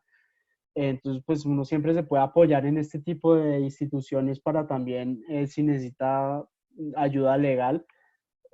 Y logramos pues que el ejército dijera que en esas fechas donde hubo el asesinato, ellos sí hicieron operativos en esta zona, aunque pues no eran muy específicos, pero eso ya nos permitía decir que habían mentido cuando habían dicho que no, que iban a suspender todo. Entonces, yo sí, a mí sí me ha cambiado mucho la vida el tema de empezar como a entender bien cómo funciona un derecho de petición. Entonces, yo creo que eso sería clave. Como ejercicio, pues a mí me gustaría más que mirar todas estas bases de datos, es sobre todo si pues no sé, si quieren hablamos en 10 minutos o algo, pero pues mirar como qué temas creen que se podría empezar a averiguar en sus países sobre COVID y un poco en las líneas que les digo, y pues mirar si ustedes lo pueden hacer. O sea, me parece que o si hacemos un proyecto de distintas latitudes, más transversal de cuánto se está gastando cada gobierno en la crisis. Y esto es como estar mandando derechos de petición para o sea, por ejemplo, no sé, pues, pero pues yo creo que sí, y es el tema, a mí algo que me ha estado... tema muy complicado que... Dime. Perdón, Nathan, ¿me escuchas ahí? Sí. A mí algo que me ha estado rondando mucho en la cabeza es poder investigar cuántas eran las pruebas PCR que tenían los gobiernos que habían comprado en 2019 y cómo seguramente se han disparado esas compras en este mes, ¿no? Y por lo que entiendo, es una única empresa la que produce y la que gestiona esas ventas, es PCR Biosystems en Inglaterra. Entonces, o sea, tampoco es que sepa bien cómo entrarle, es un tema de contrataciones públicas, pero siento que por ahí debe haber y va a haber algo que puede estar interesante. O sea, simplemente pedirle al ministerio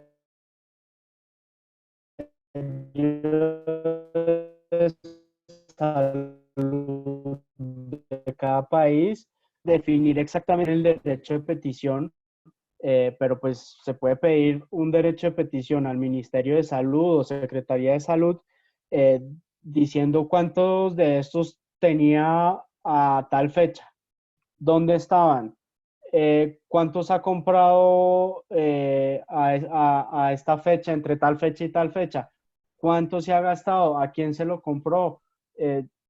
Esto ya es noticia, o sea, si tú tienes como México se gastó, no sé, bueno, México no está gastando nada, creo, pero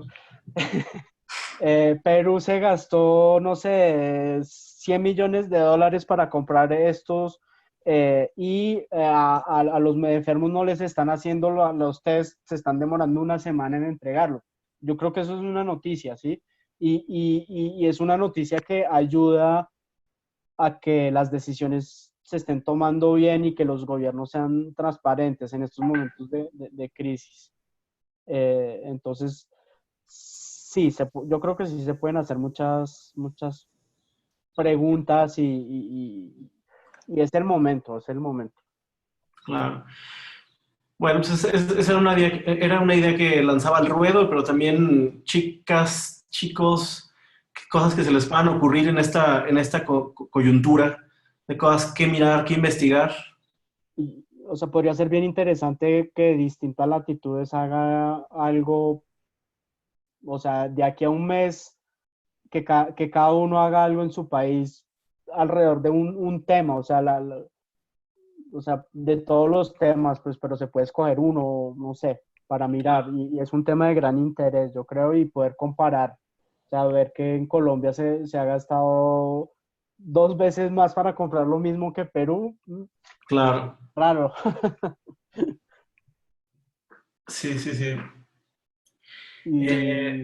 ¿Alguien? Chicas, chicos. Pues yo quería preguntar una investigación si sería viable, porque acá en Jalisco, en mi estado, se anunció el gobernador que tiene un fondo, como se ha visto, muy grande para rescate. Él va dirigido como a las poblaciones más vulnerables, de micro y pequeñas empresas y también trabajadores informales, pero pues no sé, también creo que podría ser interesante ver cómo todo el choque económico que va a tener toda la región y si se va a estar rescatando empresas, a qué empresas va a ir dirigidos este fondo y si realmente va a llegar a las personas a las que tiene que ser dirigido o se va a perder también, pues como suele pasar, ¿no?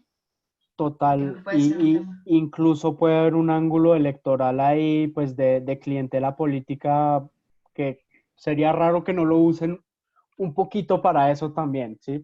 Pero claro, o sea, digamos que hay que estar muy encima y estar pues pidiendo información pública de manera constante para ir construyendo, digamos, estableciendo exactamente cuánto es, cuáles son las condiciones con las que se van a otorgar y luego, pues me imagino que de aquí a no sé cuándo empiecen como a liberar eso, pues estar pidiendo a fecha de hoy a qué empresas se le otorgaron, cuánto y bajo qué criterio o algo así, pues ahí ya puedes empezar a ver cosas, pues de pronto no hay nada, pues no, pero pues vale la pena, me parece buena idea. Sí, gracias. Nicole, ¿tenías también una pregunta o comentario? Sí, se me ocurría dos cosas. Una, comentarles que estoy haciendo en este momento una investigación para el diario Perfil de acá de Argentina, que la entrego mañana, con perspectiva de género de todo esto, buscando cómo es la situación de las mujeres en situación de violencia de género que están en este momento en Argentina encerradas legalmente con sus agresores y posibles femicidas. Buenísimo. Y bueno, me es bastante difícil encontrar los datos en justicia y en el Ministerio de las Mujeres acá no no pude obtener los datos como para poder decir si hay más denuncias o menos denuncias, pero sí, bueno, algunas cosas de contexto que ayudan también a poder compartir recursos para estas mujeres. Hay muchas organizaciones que están abriendo canales de WhatsApp y canales de distintos tipos de redes para que esas mujeres se puedan contactar y cuando se evidencia algún peligro, que la justicia pueda actuar. Pero se me ocurría, eso era un comentario, y después se me ocurría que si todos nos vamos a organizar para hacer una investigación para distintas latitudes, se me ocurre que podríamos abordar como en patas por país y quizás ordenar por pata ejecutiva, digamos, ahí entraría salud, por ejemplo, de lo que decía Camila por el chat, de poder ver cuántos respiradores tiene el país, dónde están, a quiénes se los compraron, cuántos compraron más después de que estalló esta bomba. Y también ahí también pueden entrar los anuncios de cada presidente en toda nuestra región con respecto a este tema. Después legislativo, pensar capaz qué leyes soltaron en cada país y en qué momento de la crisis para poder compararlo, y judicial, que podría ser quizás el estado de las Fuerzas Armadas y de la policía. Acá, por ejemplo, en Argentina está la gendarmería en la calle, está la policía en la calle, y a mí me parece importante, teniendo en cuenta los antecedentes de las Fuerzas Armadas en Argentina, que entendamos qué permisos tienen y qué no. Hay 200 detenidos, supuestamente, hay que ver qué está sucediendo ahí. Pero el comentario era que me parecería importante que ordenemos todas nuestras investigaciones en patas en los distintos países como para poder compararlo y hacer una lectura regional. Sí, sí. Bueno, el tema de la violencia es un gran tema. No sé si hay posibilidad de establecer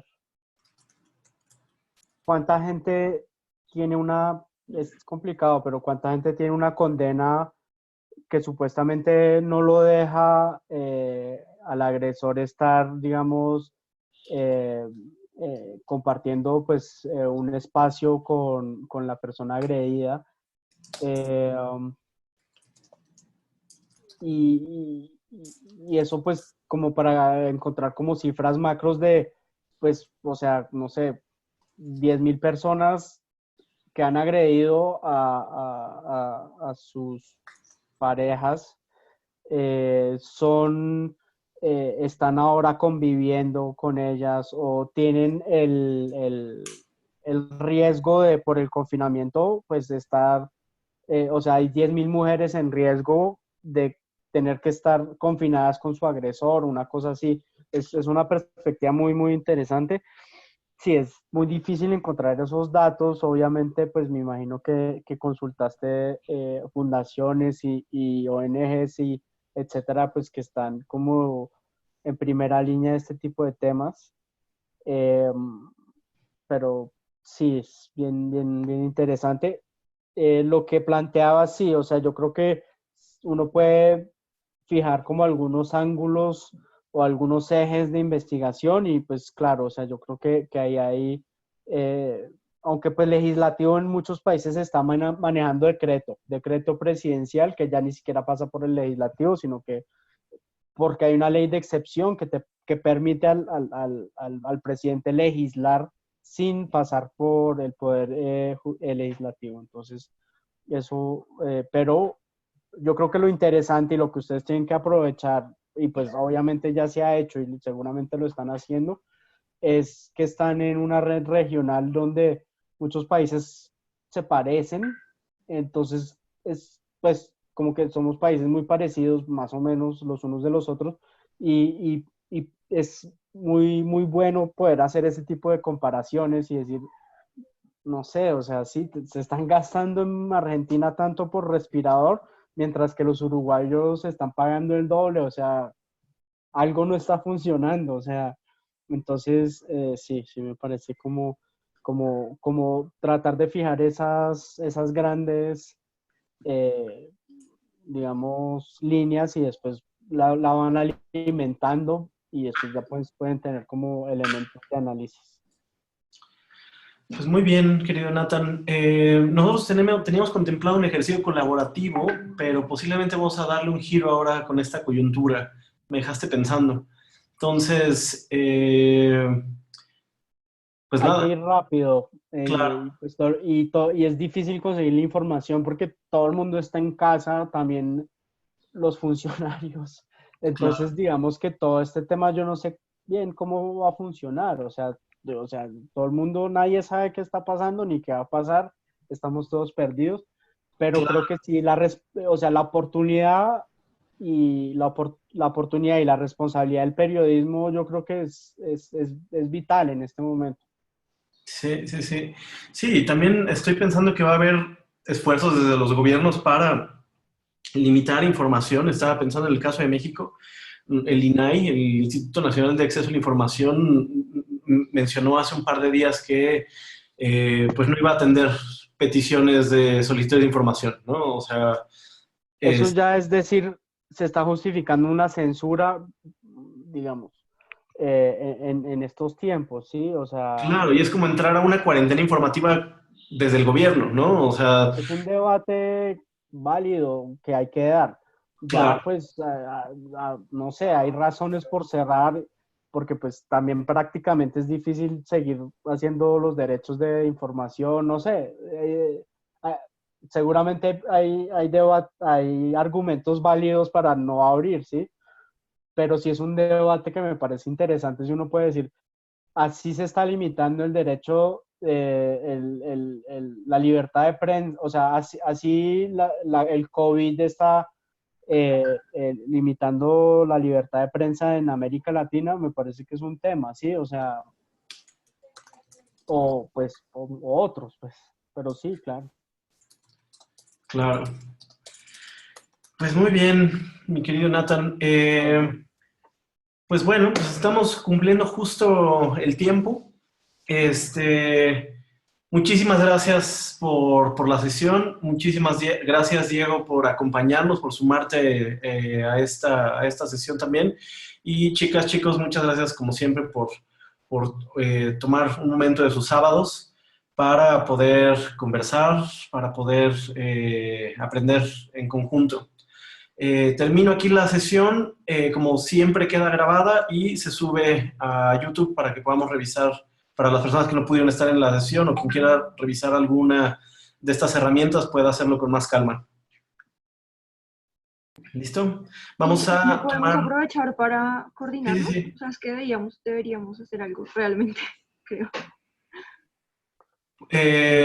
Sí, o sea, creo que aquí han salido varias ideas y el tema es empezar a pensar más bien cuáles pueden ser las alternativas más realistas, ¿no? En términos de tiempo, o sea, investigar cuestiones de salud pública, contrataciones públicas, corrupción dentro de esas contrataciones públicas, a mí es un tema que en particular me llama mucho la atención, pero eso lleva un tiempo y una carga de trabajo que tampoco es cualquier cosa, ¿no? O sea, ahí más bien tendríamos que entender quiénes son las personas interesadas y con capacidad real de poder dedicarle tiempo, ¿no? El otro tema que también se me acaba de ocurrir y se me hace también una investigación quizá mucho más ágil es cómo el COVID está limitando el derecho a la información y la libertad de expresión en la región. O sea, ayer Honduras literalmente publicó, y si no, corrígeme Fátima, si es que todavía estás acá conectado, o sea, determinó que decretó una serie de medidas que incluían prácticamente la posibilidad de censurar información. Esto que les cuento en México, o sea, el INAI está diciendo hasta el 19 de abril no nos pidan solicitudes de información porque no se las vamos a entregar. Sí, de hecho yo estaba hablando con Charlie porque, bueno, yo no sé si Nathan sabe, pero en semana echaron 40 periodistas esta semana. Sí, claro. Entonces, también, digamos, además muchas empresas están aprovechando para echar gente. O sea, y claro. Y en otro momento, sí. En otro momento sin COVID, seguramente esos despidos masivos hubieran sido tendencia, pero pues nadie le están prestando atención porque todo el mundo está preocupado de no contagiarse y están echando periodistas que no están a favor del gobierno. O sea. Exactamente. Y en el caso de Semana creo que es bastante... Muchos, muchos. O sea, a mi chat todo el tiempo llegan screenshots de compañeros que están escribiendo. Pues sí, yo creo que vamos a tener que terminar igual aquí la sesión y nos tratamos de organizar vía remota, es decir, planteemos, voy a hacer mi mejor esfuerzo para tratar de aterrizar esta idea por escrito sobre cómo se está limitando el derecho a la información y, digamos, en todo el abanico que esto implica, desde despidos hasta censura, limitar acceso o limitar las plataformas de acceso a la información. Y quizá ahí entonces podemos ver quiénes están dispuestos a participar. No sé si recuerdan, tenemos un grupo creado de COVID, donde están personas de la tercera generación, de la cuarta generación, y quizá podemos tratar de darle también cauce por ahí. Bueno. Sí, sí. Un favor, Nathan, ¿puedes dejar de compartir tu pantalla para tomar la foto de registro? Sí. Espera.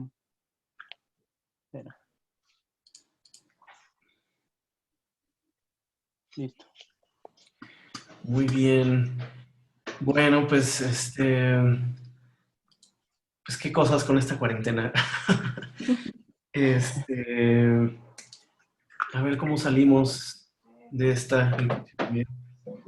Pero mientras tanto, pues qué chido verlos a todos y a todas. Entonces vamos a tomar una foto. Traten de sonreír. Digan aislamiento.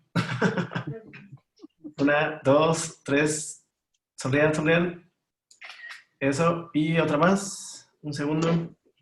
A ver, me aparecen sin cámara Tatiana Oviedo, Montserrat Saavedra, Daniel Salazar y Laura Rodríguez. Las dos Laura Rodríguez. Entonces, 5, 4, 3, 2, 1. Sonrían. Eso. Muy bien. Bueno, Nathan, mil gracias, como siempre. No, a la orden y pues acá sí, podemos hacer otras sesiones también de otros temas. Excelente sesión, buen fin de semana para todos. Y nada. Bueno. Gracias por la invitación. Y pues si necesitan ayuda también con algún tema, no, pues le pueden escribir a Jordi, o si tienen alguna idea de algo que podamos hacer juntos, pues siempre estamos abiertos como a trabajar con otros. Y bueno, y si Jordi necesitas ayuda o lo que sea con este tema, pues podemos mirar un poquito también para mirar cualquier cosa juntos. Muy bien. Nada, quédense en casa y juicio, mucho juicio. Mucho paciencia. Mucho ánimo. Sí.